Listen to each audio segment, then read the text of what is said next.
Kendrick rages at Drake for dragging his kids into lawsuit. It's getting ugly.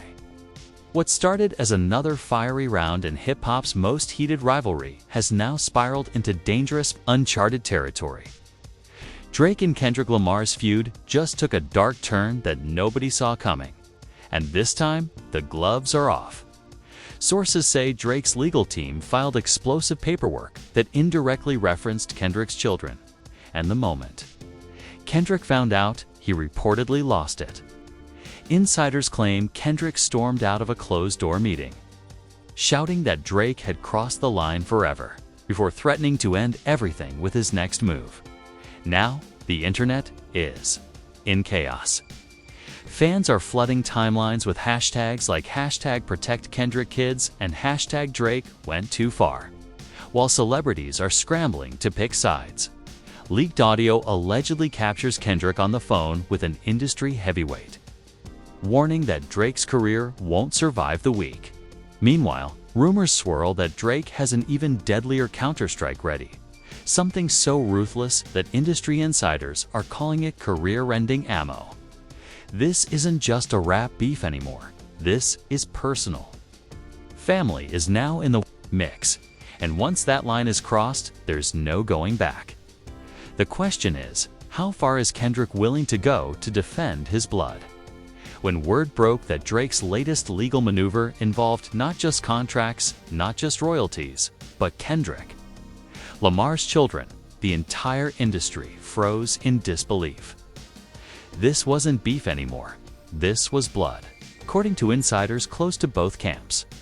Drake's legal filings made veiled references to Kendrick's family structure, a move that lawyers framed as strategic positioning, but which Kendrick saw as a direct violation of the one rule he's always lived by: family stays off limits.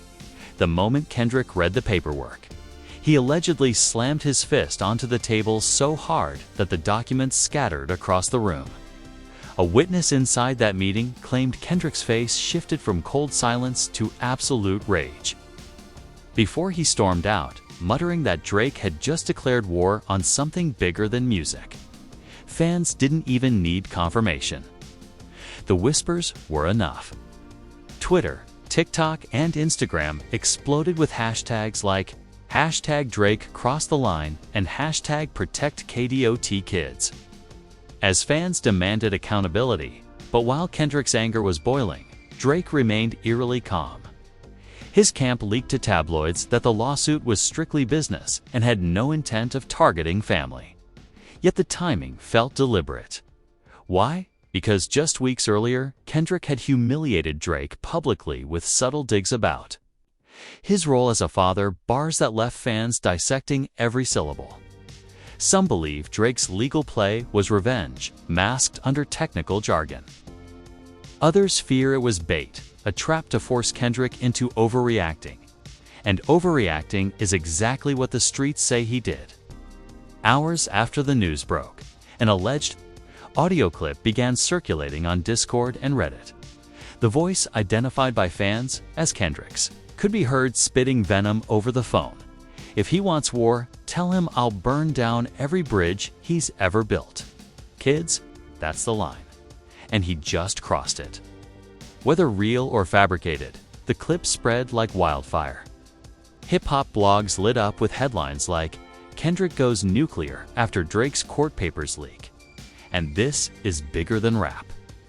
Even mainstream outlets like CNN and Rolling Stone weighed in, framing it as a culture-shaking moment where hip-hop's top two titans were no longer just rapping at each other.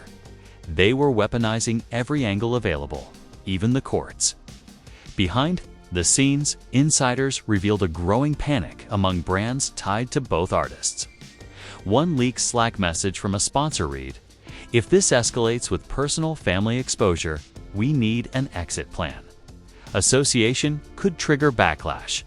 Another email, allegedly from a major festival organizer, raised the question of whether Kendrick and Drake could even share the same stage without chaos erupting. Imagine that. Two of hip-hop's biggest stars possibly blacklisted from events, not because of their music, but because the feud turned too personal to control. But here's where things get even darker. Sources close to Kendrick's camp whispered that he wasn't just angry, he was plotting.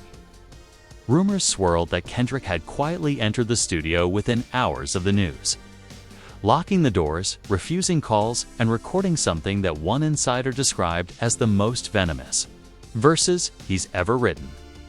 Another described it as a nuke disguised as a lullaby, chilling words that only fueled speculation about whether Kendrick was preparing to address Drake's family references head-on. Meanwhile, Drake's team doubled down, Toronto-based. Blogger leaked screenshots suggesting that Uvo's lawyers were prepared for Kendrick's retaliation and had already anticipated the backlash. The phrasing was cold, almost mechanical, like they knew exactly what buttons to push. And the biggest question hung heavy in the air. Was Drake truly playing chess? Or had he gone too far with a move that even his most loyal fans couldn't defend? On the streets, the division was sharp. Kendrick's supporters blasted Drake as a villain, hiding behind contracts. Drake's fans fired back, calling Kendrick too emotional and insisting that business is business. But the more people argued, the more the tension built. On TikTok, creators staged skits of Kendrick storming into a courtroom, while others drew murals of Drake as a shadowy figure looming over a crib, disturbing imagery that underscored just how raw the conversation had become. And through it all, J. Cole, the third pillar of hip-hop's so-called Big Three, remained silent. Silent, but not absent. Eagle-eyed fans noticed he'd wiped his Instagram grid clean, leaving only one cryptic post, a photo of a candle burning low, captioned with 3 words, "Let it burn." What did it mean? Was he signaling solidarity with Kendrick? Was he warning Drake? Or was he preparing his own entry into the war? Nobody knew, but the silence spoke louder than words. Even celebrities couldn't resist the spectacle. Snoop Dogg laughed publicly at Drake's boogeyman antics. But when family got dragged in, he posted a new video shaking his head, saying, "This ain't it, nephew. Don't ever play with kids." LeBron James tweeted a vague but pointed message: "Family first, always." Nicki Minaj, caught in the crossfire due to her Young Money ties, liked pro-Drake tweets but refused to comment, leaving fans dissecting every move she made online. The chaos was absolute. The division complete. And the stage was set for something no one could predict. Because while Kendrick's rage was undeniable, whispers said his next move wasn't going to be a diss track, or a tweet, or even a live rant. It was going to be something bigger, something scarier, something that would flip the entire feud on its head. But what exactly was Kendrick planning? And could Drake stop it before it detonated? The feud had already crossed a dangerous line. But part 2 of this saga is where things turned from explosive to catastrophic.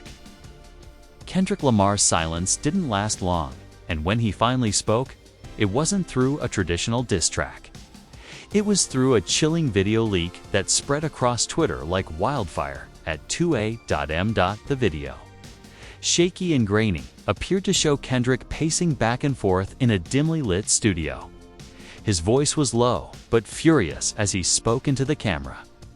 "Drake can hide behind contracts. He can weaponize the system. But if he wants to drag my family, I'll drag his legacy."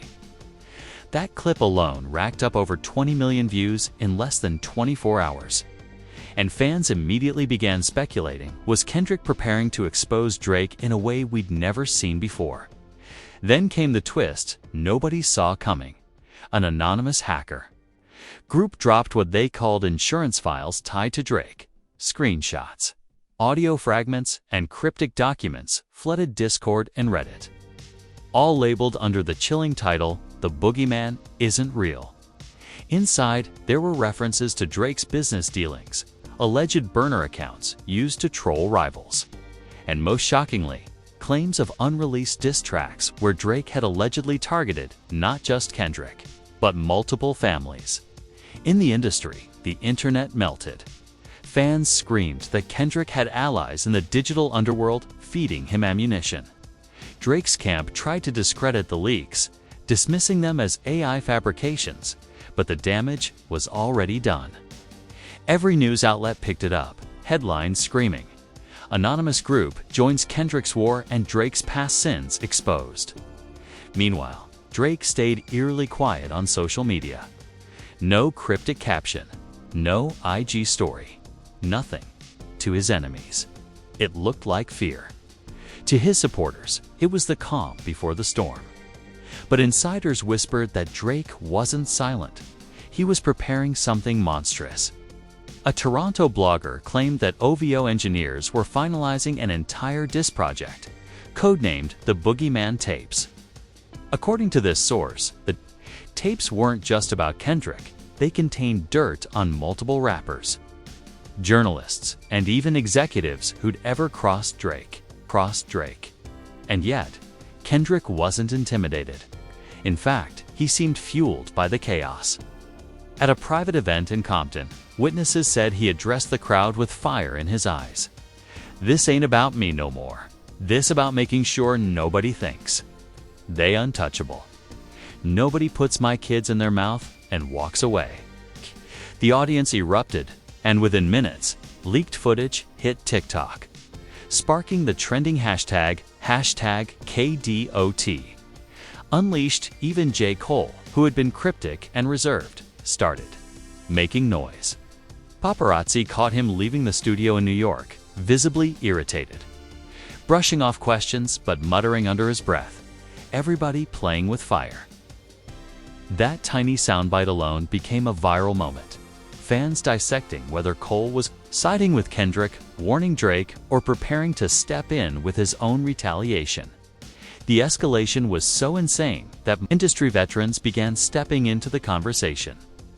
Jay-Z reportedly reached out privately to both camps, warning that the scorched earth tactics could destroy careers beyond repair.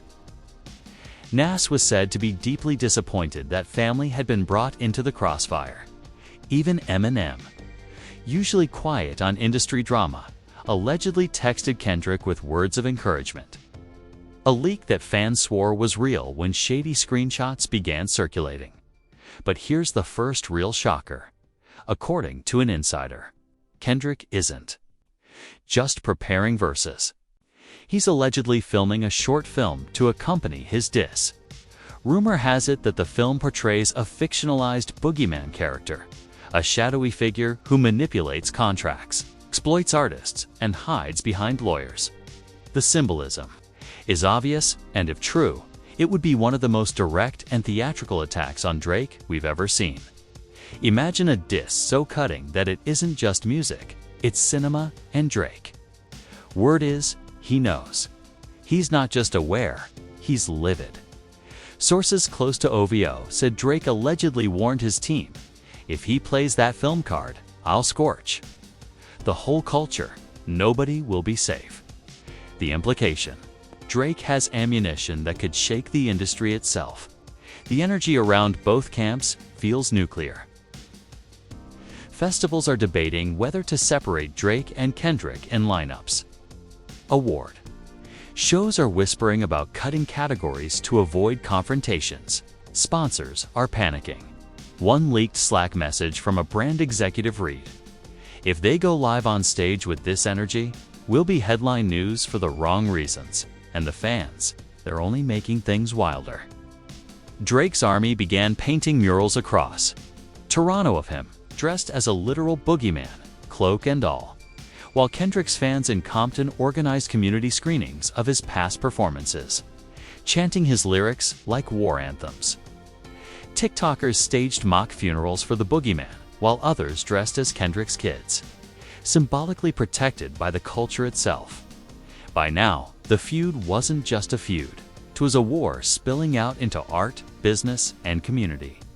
And if the whispers are true, we're not far from an unprecedented moment.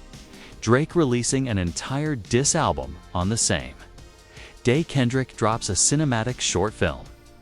Imagine the culture split down the middle to projects, to nukes, colliding in real time. The question isn't if it happens, it's when because, make no mistake, the fuse is already lit. The morning after the hacker dump, the timeline looked like a battlefield. Fans were scrambling to verify timestamps. Lawyers were parsing PDFs like detectives. And stand pages were posting side-by-side breakdowns of every audio blip as if solving a national mystery. One tech YouTuber went viral, claiming the insurance files were a mix of real metadata and AI-stitched artifacts. Then another responded with a 20-minute teardown, proving one of the alleged voicemails had a room echo consistent with a real iPhone mic in a small studio. Nobody could agree. And that was the point. Certainty died, and chaos took its throne. Inside Kendrick's circle, the strategy hardened. If Drake even brushed against family in a court context, Kendrick was done playing chess. He'd flip the board. He started making calls, not to bloggers, but to cinematographers and editors. A rented theater in West Hollywood got blacked-out windows.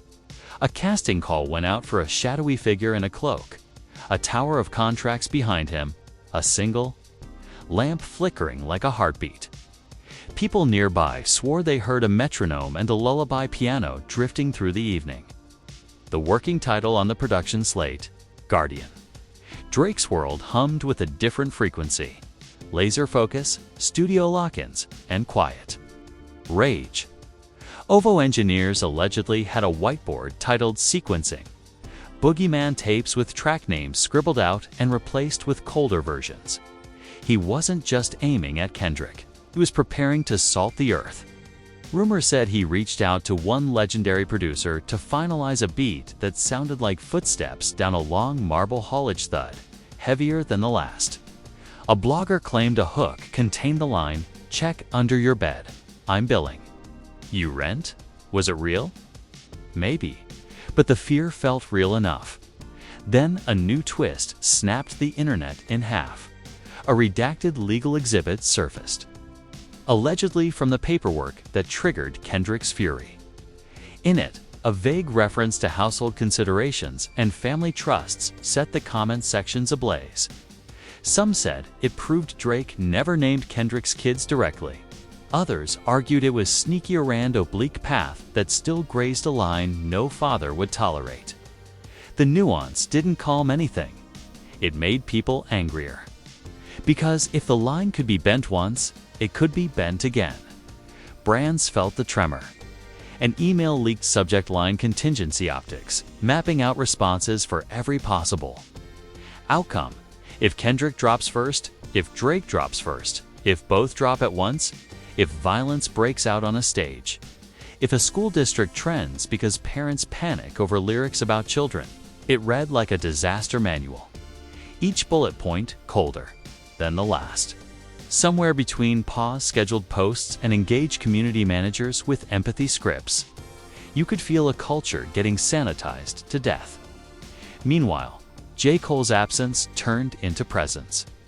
A 7-second clip floated out of a studio hallway. Cole's voice, warm but razor-edged, sliding over a drumless loop, draw a line in the sand, watch the tide call bluff. No beat, no chorus, just a line. It was enough to spawn think pieces and fan essays. Was Cole calling for peace or warning that sand turns to glass when the fire is hot enough?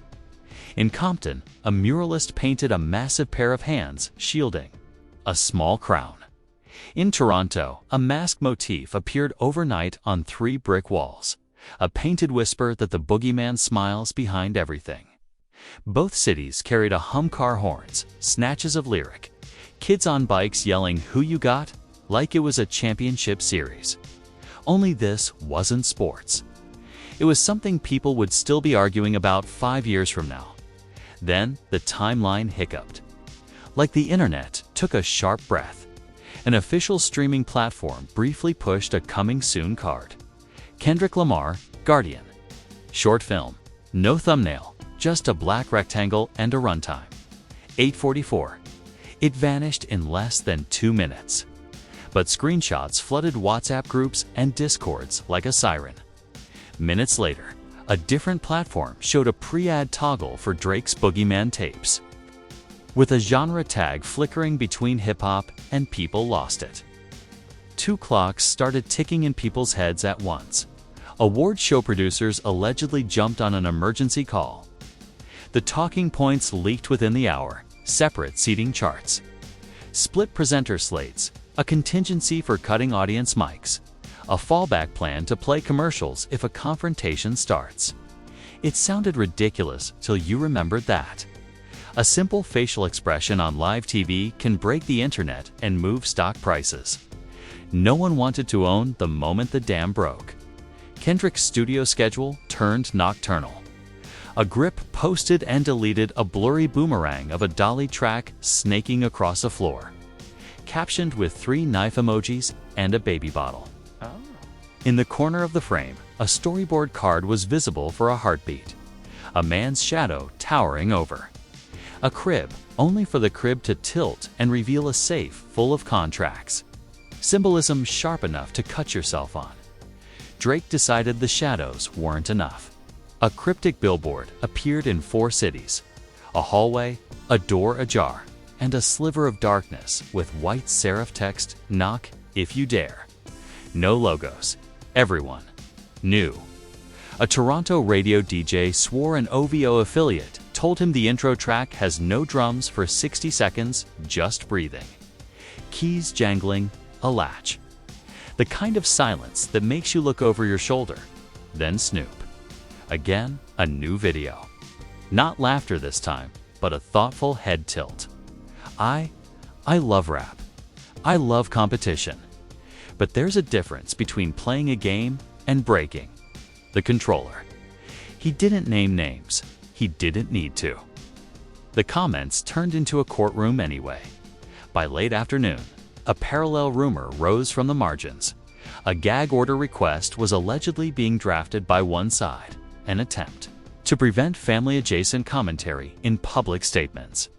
If true, it raised a nasty paradox: police the speech and fuel the fire, or let the fire burn until it catches the rafters. Either way, someone gets smoke in their eyes. That night, Cole blinked first. Maybe he only seemed to.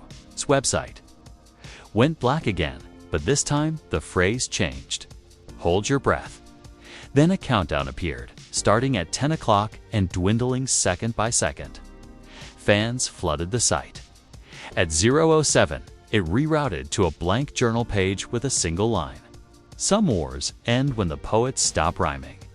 It felt like a riddle and a dare at the same time. With midnight creeping, the feeds began to synchronize in an eerie ballet. Kendrick's Instagram profile picture went fully black. Drake switched to a grainy night vision image of a doorknob. Cole's turned into a candle, almost out, just a wick glowing red. 3 different aesthetics, 1 shared pulse. Comment sections revved like engines at a starting line. 8 minutes to go, and streamers started glitching. People reported seeing Guardian populate inside private watch lists.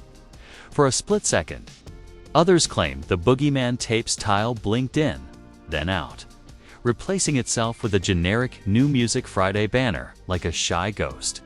Conspiracy threads multiplied. Was this planned? Was someone throttling the drop? Or were we witnessing 2 naval fleets moving into position in total darkness? 4 minutes. A push notification hit a chunk of phones. Kendrick Lamar, new visual tonight. Seconds later, another. Drake's new project tonight. Screens lit up bars, bedrooms, studios, cars. You could feel the collective inhale. Past grudges awakened. Old lyrics recontextualized themselves in real time. Everyone remembered exactly where they were the first time a culture-level diss shook the earth. Everyone prepared to remember where they'd be for this one. Then 3 words from Kendrick. On a black screen, reposted to his story for precisely 10 seconds. Guardians don't beg. It vanished like a dare scrawled on a bathroom mirror. The replies overflowed with fire emojis and prayers. Some begged him to stand down. More begged him not to. 60 seconds. Drake's story, a shaky POV walking down a dark hall, breath shallow. A small handprint on the wall illuminated by a phone light. The camera stops at a door. A fingertip touches wood. The sound of a lock turning static dot. Every feed froze for a heartbeat. People smacked their screens. Comments flooded. What happened? Is this part of it? Refresh? And then the most chilling sound of the night bled through a handful of phones, only 7 seconds long. Captured by 3 different users and reposted before anyone could blink. Quiet footsteps, a gentle piano motif, and barely their child's. Laugh, not menacing, not sweet, just human. The clips ended mid-breath, leaving the internet staring into a silence that suddenly felt like a cliff's edge. If that sound is real, someone just stepped over the line or finally drew it in permanent. Ink, midnight hit, and the screen went black, the clock struck midnight, and the world stood still. Every screen was black, every feed frozen. It was as if hip-hop itself had short-circuited. Fans stared at their phones in disbelief, refreshing pages, reloading apps, praying the silence would break. For a few eternal seconds, nothing happened. No uploads, no live drops, just static. Then, boom, the internet cracked open. On YouTube, a video titled "Guardian Kendrick Lamar" appeared without warning. No description, no thumbnail. Just the title. Simultaneously, across Apple Music and Spotify, a project appeared under Drake's name, The Boogeyman Tapes. The impossible had happened. They had both dropped at the exact same second. Panic set in. Fans didn't know where to click first. Timelines split in half. Some screamed "Guardian is live," while others shouted "Boogeyman Tapes is here." For the first time in history, hip-hop wasn't just a battle. It was a war fought on multiple screens in multiple cities, by millions at once. Kendrick's short film opened with silence. Then the faint cry of a baby echoed through the dark. A man in a cloak, the boogeyman, emerged from the shadows, dragging a suitcase labeled contracts. Every step he took made the floor creak like bones breaking. Then Kendrick. A peered face lit only by a flickering bulb, rapping in a whisper. "You hide behind papers, I stand with blood. You trade souls for profit, I fight with love." The lyrics hit like knives, subtle but vicious, accusing Drake of exploiting artists, manipulating deals, and crossing sacred lines by dragging families into crossfire. Meanwhile, Drake's Boogeyman. Tapes began with something equally terrifying that same hallway fans saw in his IG story. The breathing, the doorknob, the laugh. Then a door slammed, and the beat kicked in like thunder. Drake's voice roared. "You play victim with rage, I play hunter with proof. You scream about family, but I know your truth." It wasn't just a diss, it was a threat. For 30 minutes, Drake fired venom at Kendrick, weaving in jabs at J. Cole, old rivals, and even unnamed industry executives. He claimed to have dirt so deep it would bury a decade. On track 3, fans swore. They heard veiled shots at Kendrick's longtime producer. On track 6, Drake hinted at receipts locked in vaults that would end careers overnight. The internet trembled. But Kendrick's film wasn't just about words, it was about imagery. At one point, the cloaked boogeyman loomed over a crib, only for Kendrick to shove him aside and replace the crib with a glowing crown. The symbolism was clear. Kendrick was fighting for legacy, for lineage, for something bigger than contracts. The performance felt less like a diss and more like a declaration of war, and a defense of family at all costs. The reactions came. Fast, Twitter melted down. Hashtags like hashtag Guardian Film and hashtag BOOGEYMAN tapes trended simultaneously. Fans posted reaction videos, some sobbing, some screaming, some frozen in disbelief. TikTok filled with split screens of people watching both projects at once, trying to keep up with every bar, every frame, every symbol dot. Then came the shocking reveal. At the end of Guardian, Kendrick looked straight into the camera and whispered, "Ask him about the files. Ask him about the voices." Immediately, fans tied it back to the hacker leaks. Did Kendrick just confirm the insurance files were real? If so, Drake's tapes weren't just a flex, they were bait, and Kendrick was calling him out. Meanwhile, Track 8 on Drake's project featured a sample fans instantly recognized. It was the faint child's laugh from the midnight teaser. Social media erupted in outrage. Was Drake mocking Kendrick's kids? Or was it symbolic? Some argued it was genius artistry. Others claimed it was unforgivable. The divide deepened. Even celebrities couldn't stay quiet. LeBron James tweeted, "Mid-listen, both dropped the same time. This is history. But damn, this about to get ugly." Rihanna liked a post praising Kendrick's film, while Future dropped fire emojis under a clip of Drake's tapes. Nicki Minaj, still silent, suddenly followed Kendrick on Instagram, sparking 1,000 conspiracy theories. Behind the scenes, chaos reigned. According to insiders, award show producers immediately called emergency meetings. One exec, reportedly, said, "We can't have them on the same stage. Not anymore." This is beyond rivalry. Sponsors scrambled too. A leaked Slack thread showed a brand exec asking if they could pause all campaigns until the fallout clears. And then, as if the night wasn't already surreal enough, J. Cole entered the fray. His website updated again, this time with a single phrase: "Poets don't beg, they bury." Fans lost their minds. Was Cole siding with Kendrick, or was he warning Drake? Nobody knew. Fans in the streets in Compton, crowds gathered outside theaters, projecting Guardian on building walls like guerrilla screenings. People cheered Kendrick's whisper bars as if they were gospel. Across Toronto, Drake supporters blasted the Boogeyman tapes from car stereos, painting murals of him in the Boogeyman cloak with glowing red eyes. Social media clips of Toronto versus Compton fan clashes circulated, showing arguments turning into shoving matches. TikTok was flooded with reenactments.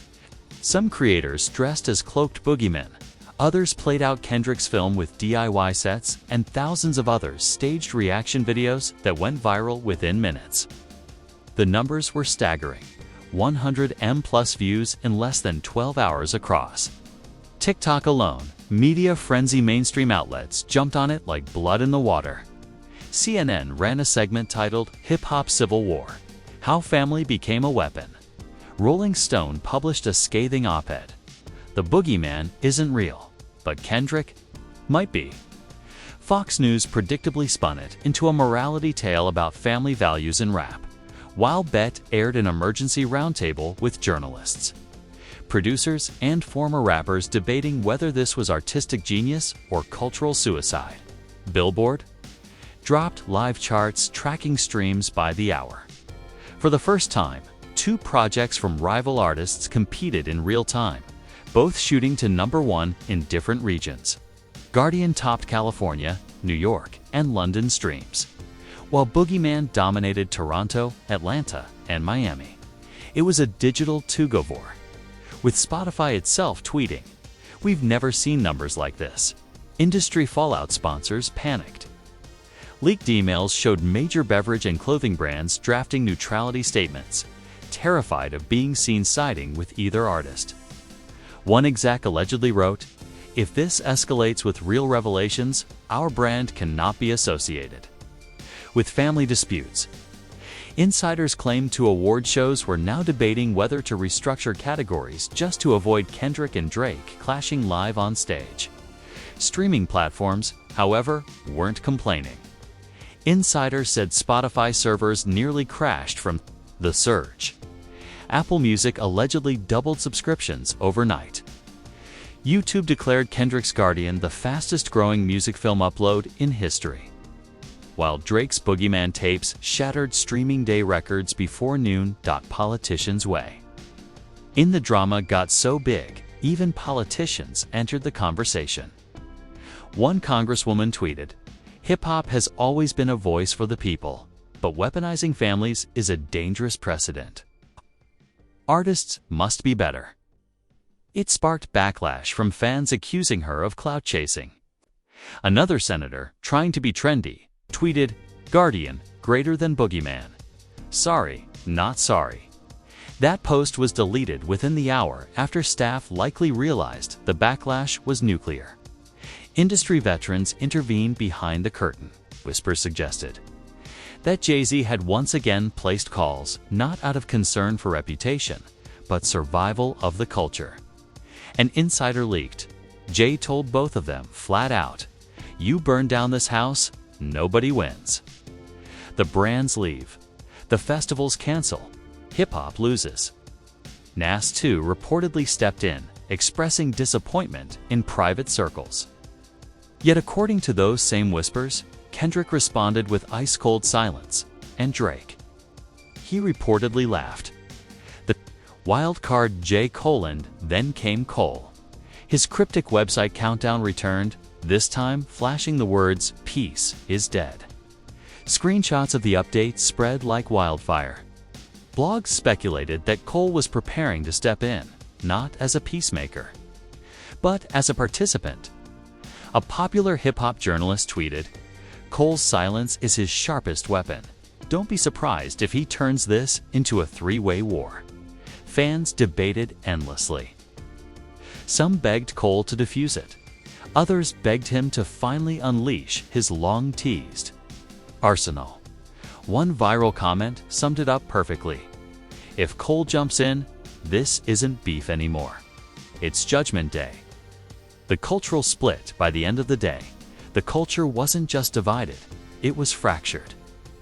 Families argued at dinner tables, co-workers clashed in office group chats. Even schools reported students taking sides in heated debates. Teachers posted on TikTok about confiscating phones because kids were streaming Guardian during class. A preacher in Atlanta allegedly rewrote his Sunday sermon around the feud, warning, "What good is a crown if you lose your soul?" And yet, for all the division, one thing united everyone: anticipation. Because whispers began spreading that both Drake and Kendrick weren't done. Guardian, people claimed, was only part one.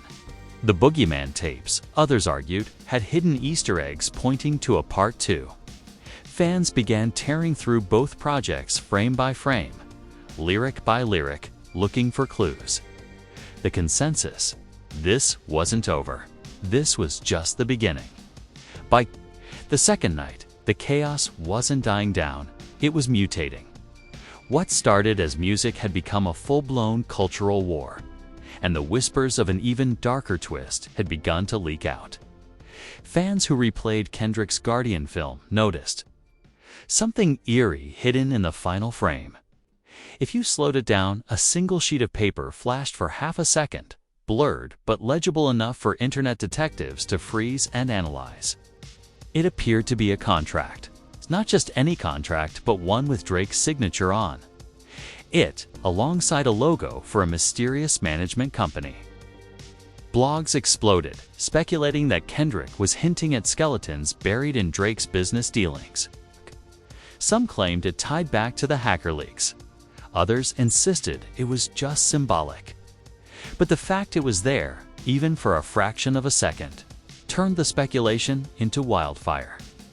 Meanwhile, on Drake's side, a new terror emerged. Fans ripped apart the Boogeyman tapes track by track and uncovered an unsettling Easter egg. On track 5, hidden deep in the background, a faint voice whispered coordinates. Within hours, internet sleuths mapped it to a location in Los Angeles, a warehouse near Compton. people lost their minds. Was Drake baiting Kendrick to his own city? Was this psychological warfare or something more sinister? The location trended instantly. Fans drove by, filming themselves outside the warehouse. Police eventually cordoned it off, citing public safety concerns. But the image of fans swarming the spot like it was ground zero of hip-hop's apocalypse only added to the madness. And then came J. Cole. At 11:59 p.m. on the second day, his website went dark again. Only this time, it didn't show words. It played audio. Just 12 chilling seconds. Cole's voice, calm but sharp, saying, "If the house burns, I won't watch. I'll light my own match." The internet lost its collective mind. Cole wasn't stepping back. He was stepping in. Industry insiders panicked. One source claimed executives held the most urgent calls of their careers, debating whether Cole's entry would ignite something irreversible. One exec allegedly said, "If all three collide at once, we're not looking at a beef anymore. We're looking at a cultural collapse." Fans fueled the hysteria. Hashtags shifted overnight. From hashtag GuardianVs, BOOGEYMAN, to hashtag Cole, the MATCHSTICK. Memes depicted Cole standing between Kendrick and Drake, holding gasoline. Some begged him to restore peace. Others begged him to fan the flames. But everyone agreed. Cole's presence meant the game board had officially changed. Even scarier. Whispers began spreading of something bigger, a rumored joint drop date.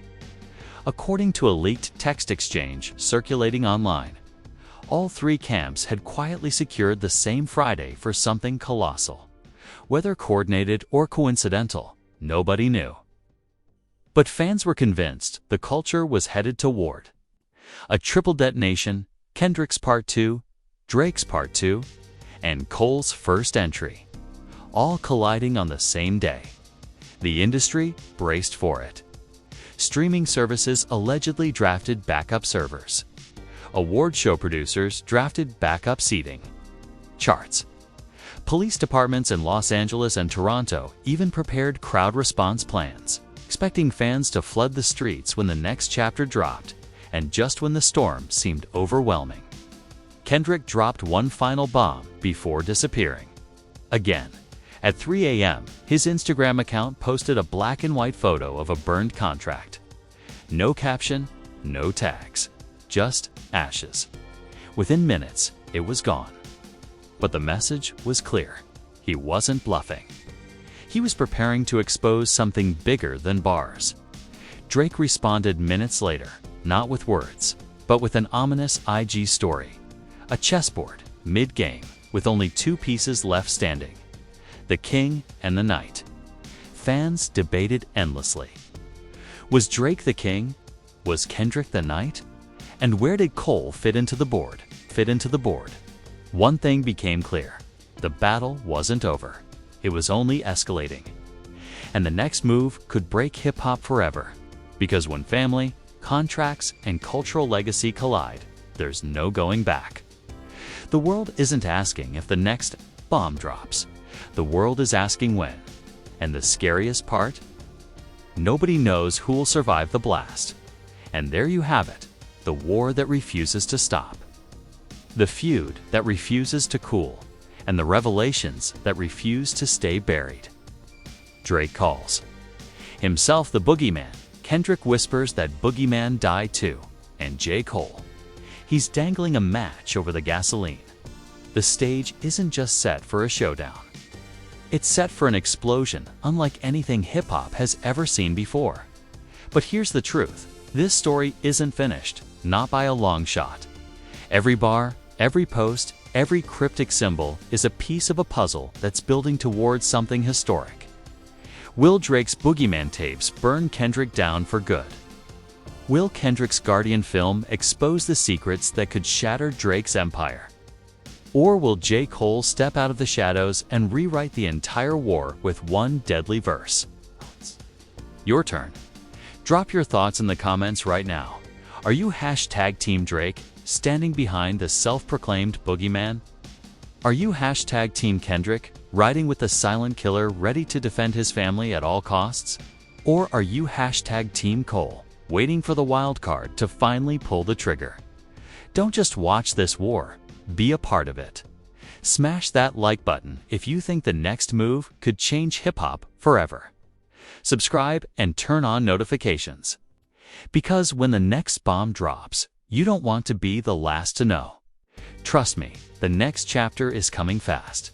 And when it lands, the culture won't just shift, it'll shake to its core.